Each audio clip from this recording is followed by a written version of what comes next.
अस्सलाम वालेकुम dear class. हम अपना रेस्पिरेटरी सिस्टम का टॉपिक पढ़ रहे थे जिसमें हमने एनाटॉमी को डिस्कस किया था। आज हम अपने नेक्स्ट फंक्शंस डिस्कस करेंगे रेस्पिरेटरी सिस्टम के।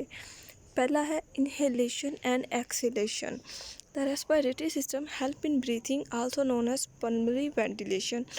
जो हमारा रेस्पिरेटरी सिस्टम है वो हमें सांस लेने में हेल्प करता है, ठीक है, जिसको हम पल्मोनरी मीन मतलब होता है हमारे लंग्स और वेंटिलेशन का मतलब होता है ब्रीथिंग, ठीक है। The air inhaled through the nose move through the pharynx larynx trachea and to the lungs.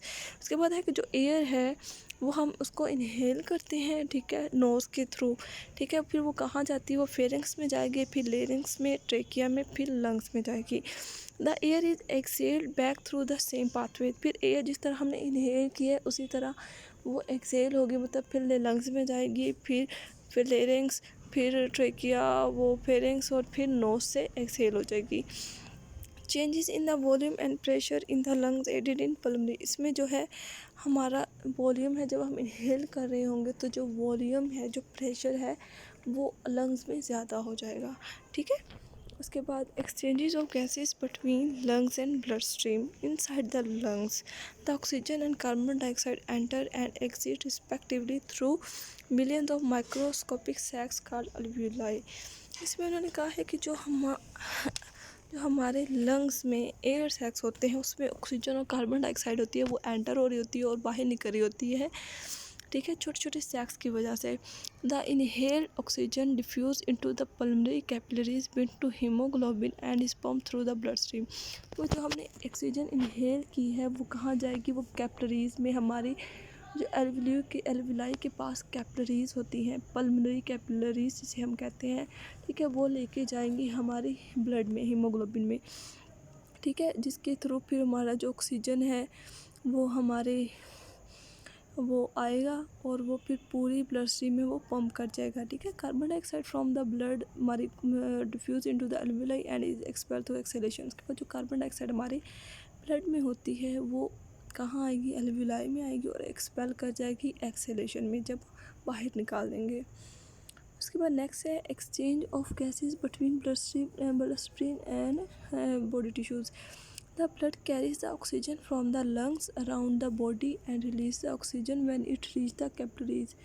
उसके बाद है कि जो ब्लड है हमारे, जिसने ऑक्सीजन ली है लंग से, ठीक है, वो पूरी बॉडी में उसको भेज रहा है, ठीक है, और फिर release oxygen when it reach the capillary, और उसके बाद वो दोबारा कैपिलरीज में आएगी और फिर, ठीक है, रिलीज़ कर देगा ऑक्सीजन को, और when it reach the capillary, जब वो कैपिलरीज में आएंगी तो oxygen is diffuse through the capillary wall into the.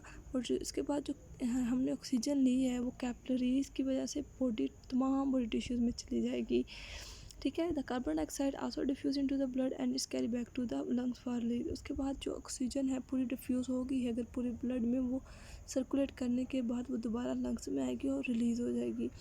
The vibration of the vocal cords while speaking, the muscles in the larynx move the adenoid cartilage. These cartilage push the vocal cord together. ठीक है। उसके बाद जब हम बोलते हैं, जो muscles होते हैं लेरिंक्स में, वो ऑर्टिनॉइड कार्टिलेज होती है, उधर मूव कर जाते हैं। इस कार्टिलेज का क्या मतलब होता है कि जो हमारी वोकल कॉर्ड्स हैं इसको आगे पुश कर देना होता है। During exhalation when the air passes through the vocal cord it make them vibrate and create sound. जब हमारी एयर वोकल कॉर्ड के साथ टकराती है तो ये वाइब्रेशन होती है, जिसकी वजह से हमारी आवाज़ प्रोड्यूस होती है। उसके बाद ऑल्फैक्शन और स्मेलिंग क्या होते हैं। During inhalation when the air enters the nasal cavities some chemicals present in the bind it to it and activate the receptor of the nervous system on the cilia. These signals are sent to the olfactory bulbs by the brain. उसके बाद उन्होंने इसमें कहा हुआ है कि जब हम इनहेल कर लेते हैं तो एयर हमारी नेज़ल कैविटी से गुजरती है, तो सम केमिकल्स होते हैं जो एयर में प्रेजेंट होते हैं वो भी इसके साथ चले जाते हैं, जो हमारे जो नर्वस सिस्टम होता है उसको एक्टिवेट कर देते हैं, ठीक है। उसके बाद ऑल्फैक्टरी बल्ब है जो, और उसके बाद हम जो हमारे ब्रेन तक सिग्नल जाते हैं, इसकी वजह से हम स्मेल कर सकते हैं किसी भी चीज़ को।